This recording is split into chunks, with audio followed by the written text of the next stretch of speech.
Hi everyone, I'm Danielle with Trinity Readings, and I am just going to be passing along channeled messages, channeled wisdom. Yeah, that's what we're going to do. This is not going to be a tarot reading. This is not going to be about what's coming next or what to expect. It's more if you struggle in relationships, if you're really finding that you're struggling with toxic relationships, with facing the same relationship patterns, not just in romantic relationships, in other relationships as well, this is going to be a message that hopefully will give you some insight or guidance as to how to get yourself out of that or move forward. Just in time for Valentine's Day, right? So I was watching, there's this guy on, I think it was somebody on TikTok that was talking about relationship issues and why we have relationship issues. And he was talking, it's like there's either secure relationship attachment styles or there's the anxious avoidant one. And the anxious avoidant attachment style in relationships is usually, the push and pull, the one who's overly committal and trying to get the one that's non-committal. And that's, usually what most relationship problems kind of center around, right? And so the thing to understand is that, how do I have it all written down? Like I've gotten all these channeled messages. I just need to figure out how to put it together. Okay. In your relationships with other people, we learn about ourselves through other people. We heal ourselves through our connections with other people. And a lot of people hate the idea of healing. Like if you're healing, there must be something wrong with you. It's not really like that.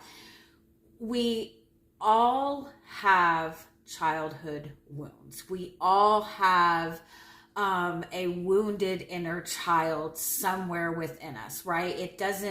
It's not, inner child wounding or childhood trauma is not necessarily just from people who had, upbringings in abusive households. It's not like that. If any time a child experiences some kind of pain, it's going to be traumatic for that child, because if you think about, a child has never experienced anything, right? So everything a child experiences is brand new. And so the first disappointment that you feel as a child is going to be very wounding, right? And the more that you go through life experiencing those same types of wounds, the more that wound is kind of like it's validated, right? And so don't get offended by the idea that if you are having problems in relationships, it means that you are needing healing, because that is really just part of our growth process, right? We're all like healing and learning more about ourselves. So it doesn't mean that there's something wrong with you. It's just the process of discovering who you are, right?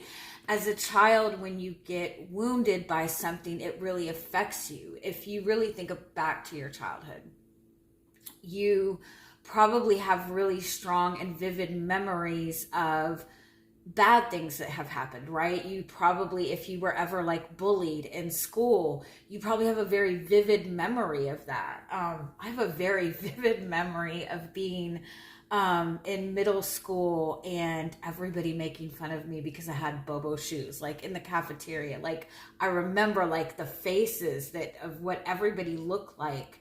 But to tell you like the fun stuff that I did in middle school, I couldn't tell you, right? And so it's like those things stick with us because that's the first time we've ever felt that kind of pain. And so where a child who has all this hope in everything, and something comes along and it's like, nope, right? And so it's a wound. And the more you go through life and those wounds are reinforced and you get the same kind of experiences, and it kind of like triggers that pain again, most of the time we are assuming, oh my God, there's something wrong with me. There's something wrong with me.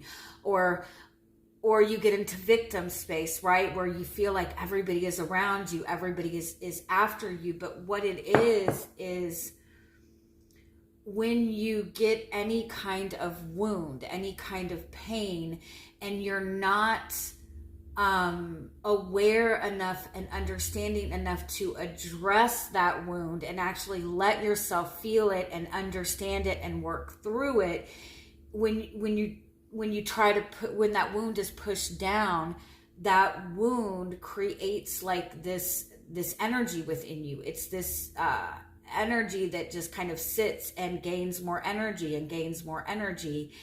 And the more that it's validated, it just gets stronger and stronger, right?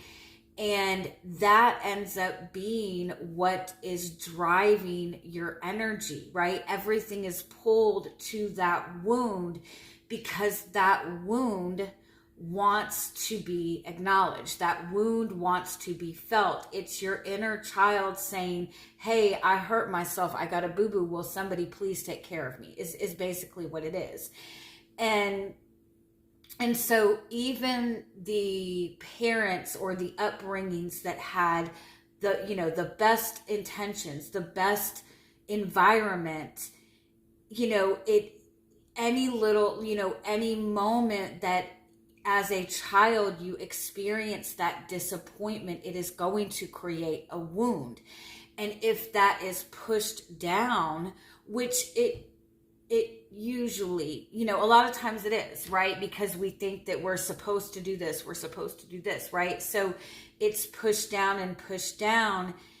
And in our relationships with other people, until we fully address that inner child and any wounds that are in there, that inner child, that energy is what is subconsciously driving us and moving us and intuitively connecting us to situations and people that are going to heal that, right? But the way that is healed is we're connecting to people at the same energy. We're connecting to people that have the same wounds, right?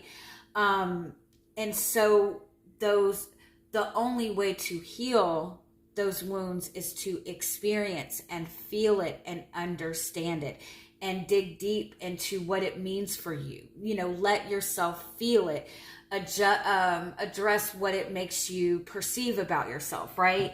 We can't understand it until we get hit with that feeling, right? And so we spend a lot of time in our life without realizing it, being led by that wounded inner child, that pain within us. And it's going to pull us to experiences that are going to help us open up, heal whatever those wounds, until we have addressed it. And once we have cleared that away, then we get into that higher vibration. But what happens is every time we experience a painful relationship or difficulty in relationships, we get resentful, we get angry, we assume that there's something wrong, we think that there's something wrong with us, or we think that there's something wrong with other people. We get angry at other people for hurting us. We perceive that other people are hurting us. Other people are doing these things on purpose. And so what we're doing is just adding more and more and more pain onto those wounds. And again, until we heal those wounds, we are going to keep being drawn to what is going to heal us, because we cannot receive until we heal. And something else that was kind of like brought to my attention in meditation, your inner childhood wounds are kind of stored in your solar plexus, right? Because it's connected to your identity, to how you see yourself, how you perceive yourself, right? And so those wounds sit in that solar plexus chakra. Well, your solar plexus chakra is your energy. It's your masculine energy. It's what motivates you. It's what you take action towards, right? It's your driving force. And so it's going to connect, it's going to pull you to the things that are going to trigger it in order to get your feminine energy to address and heal it, right? So let me make sure I'm getting this all right. And so most of the wounds that we have as a child center around abandonment wounds, wounds of like shame, like feeling like we're not enough, feeling like we're not valuable enough, feeling like people are not going to accept us for who we are, feeling like we don't belong, feeling like we're going to get something good and lose it. They all kind of center around those types of things. Hold on. Let me make sure I'm getting my thoughts together. And so it's like we're constantly seeking, we don't realize that we're constantly seeking to be validated, right? We want to be validated. We want to know that we're okay. We want to know that we're loved. But that wound in us is like, we want love, we want this, but we're going to get hurt when we get this, right? And so it's like this constant contradiction. So until you take the time, it's like in essence, the guidance was kind of like the way I was getting it is, as long as we keep blaming love or blaming other people or blaming our relationships for all the pain that we're holding, we're going to continue to stay in the same cycle. And we hate to it's like, it's this double-edged sword. Like, we hate to say, okay, well, this is my fault, right? I need to take responsibility for it, because then we think that there's something wrong with us, but it's not that there's something wrong with us. It's just that we need to feel those feelings that we've pushed down. And until we do, that's what is going to be our driving force in relationships. And so, again, a lot of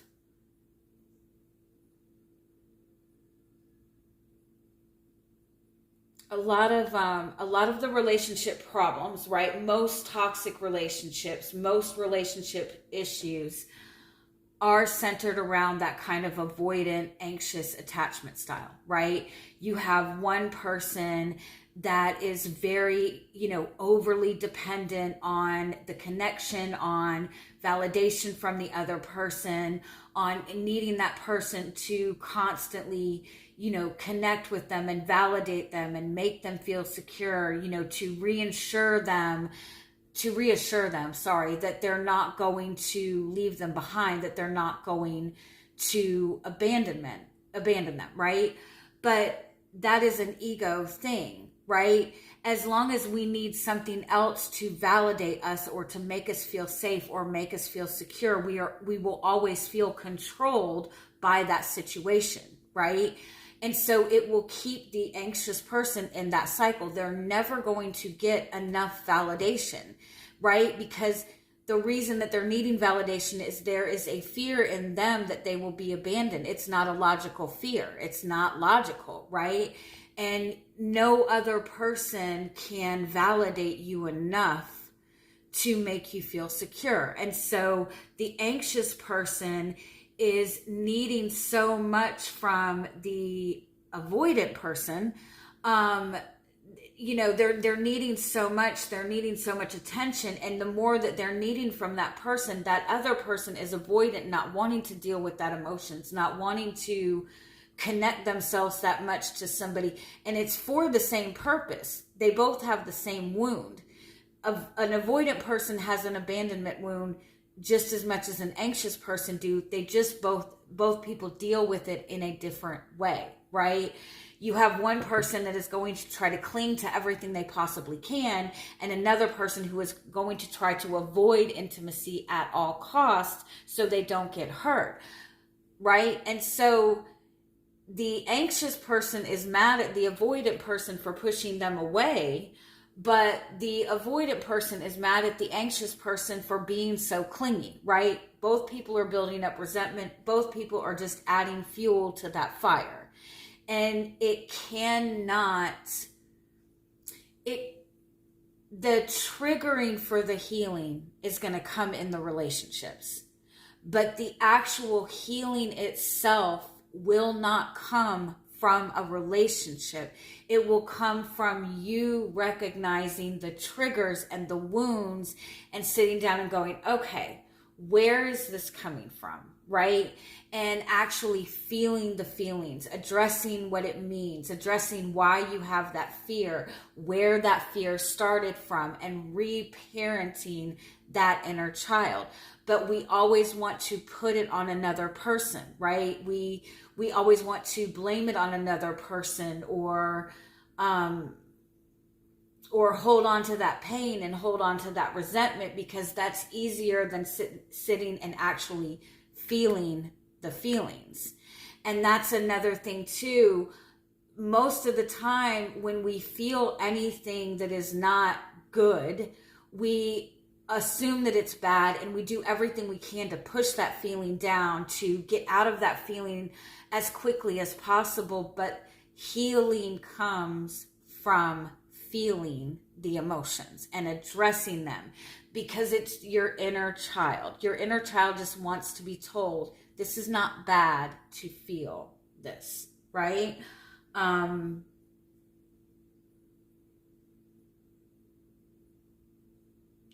A lot of times the issue is we're trying to heal ourselves in relationships, and we're looking to that relationship to make us feel better, right? To satisfy us, to help us heal those wounds.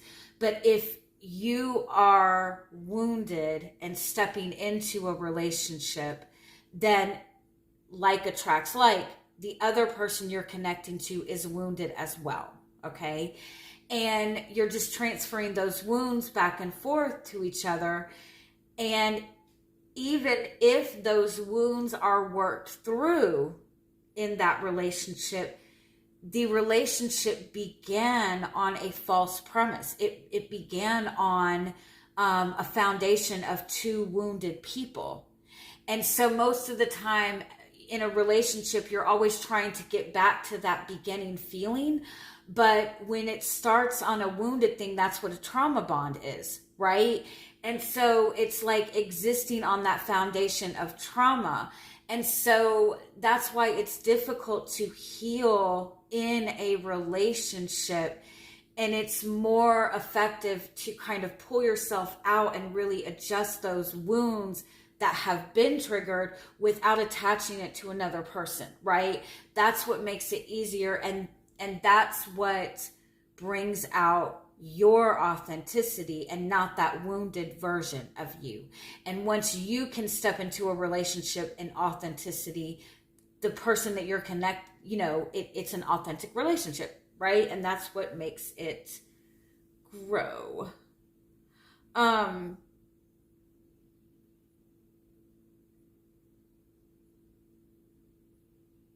It's like it was kind of presented to me in meditation. Like, we're always told those stories of like wanting that knight in shining armor, like wanting that love to rescue us.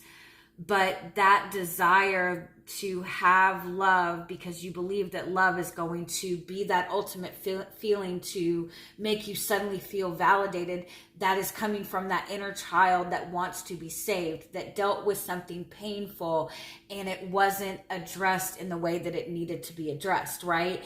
And so again, you will get what it is that you're seeking, but until you address your inner child, what you're intuitively moving towards is going to be your wounded masculine energy that is going to be seeking to be validated, right? Seeking for those wounds to be validated. And so you're going to be stepping into relationships that are going to trigger that. So it's always within you. And 90% of relationships probably center around inner child wounding that needs to be healed. And I just threw that number out of my asshole. So, don't quote me on the 90% part.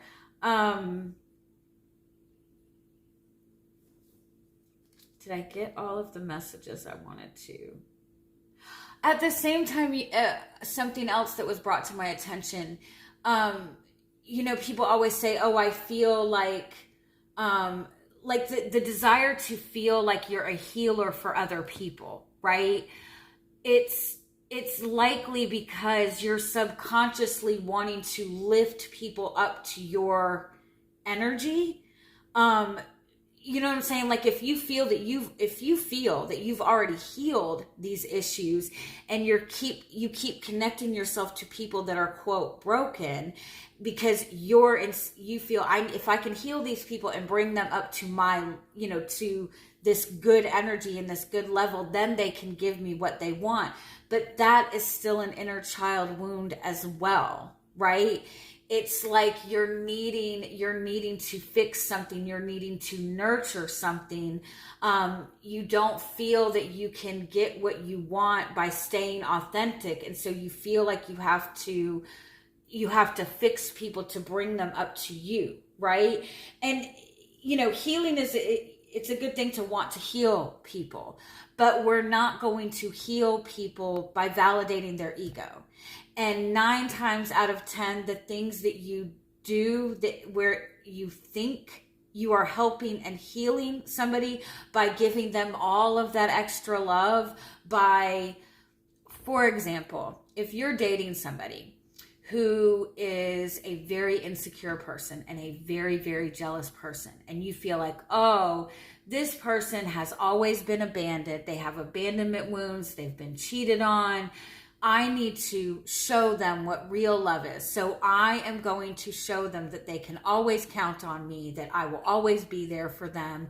So what you're doing though, is you're validating their insecurity, right?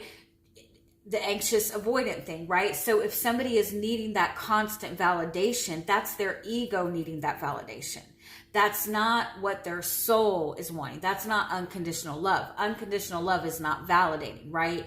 And so we think that we're healing people by being readily available to them for anything they need and soothing their wounds. But 9 times out of 10, what we believe that healing somebody is really just feeding their ego and feeding their wounds and feeding into that wounded part of them that needs validation. And validation is ego. And so healing others, you heal others by healing yourself and shining your light and shining your truth, not by dipping down. And that's not to say that anybody that needs healing is lower than you or anything like that, but it's not by dipping down into that darker energy to give them everything they need. Because if they're sitting in a dark place and you're dipping down to give them all this energy, you're just helping them secure that place, right? Oh, sorry, hold on, let me put my charger in.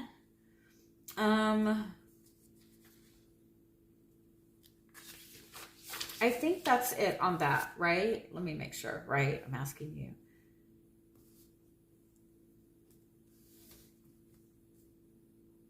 And so this was something that came out in the daily reading, if you saw it. You're always in alignment with your intuition. You're always in alignment. So even when you connect to relationships that end up being toxic and you question whether you question your intuition, you lose trust in yourself, you lose trust in your ability to read people the right way. You were following your intuition. You were following where your intuition was leading you. But your intuition is connected to your emotions, connected to your subconscious. And if there's anything that needs healing, in that is what you're going to be drawn to, the experiences that are going to heal you. And so the best way to make that easy is if you see those experiences as beneficial, right? Instead of holding resentment for all those toxic experiences, if you see those experiences as beneficial to your healing, then you're not adding more pain to what it is you already have, and it helps you move forward more quickly. Okay, I'm going to leave it at that because I feel like, well, let me do this. I am going to pull cards. Is there any more messages before we go that the collective watching this needs to hear? Soulmates. Everybody you connect to is a soulmate. Everybody. Even the ones that aren't what you thought they were going to be. They helped you. And it's almost like if you can find gratitude for that, gratitude is the best way to elevate your energy, right? So find gratitude for every negative experience because it is helping you build on who you need, your truth. And then you actually get authentic relationships because that's what we're doing. We're all trying to get into alignment, right? And alignment is our authentic truth. And if we're holding any wounds, those are creating a false self-image of ourselves, right? And so it creates a space where we're moving in a way that is not authentic to us. And so we are going to connect to situations that are going to trigger us so we can understand who we are better. Because you don't learn from situations being completely easy, right? You learn when things are difficult, right? And so every relationship that you have had has played a role in you discovering who you really are. And when you are able to really own your authenticity and understand those wounds and honor your inner child, then you attract those experiences that actually feel good and help you thrive. We spend probably the first half of our life learning lessons, right? Once we have learned the lessons we need to learn, then we can actually thrive in life and move forward. But where we end up getting stuck is all of those lessons that we've had to learn. When we hold on to those as our identity or as the identity of what the world is and hold on to resentment for those, then we get stuck continuing in the lessons until we understand, oh, this was to my benefit. Every single person that I've connected to, even that piece of shit person who totally ghosted you 20 years ago, right? It helped you grow. It helped you open up to the truth of who you really are. I hope that helps. And I hope you guys have a wonderful Valentine's Day. Love you. Bye-bye.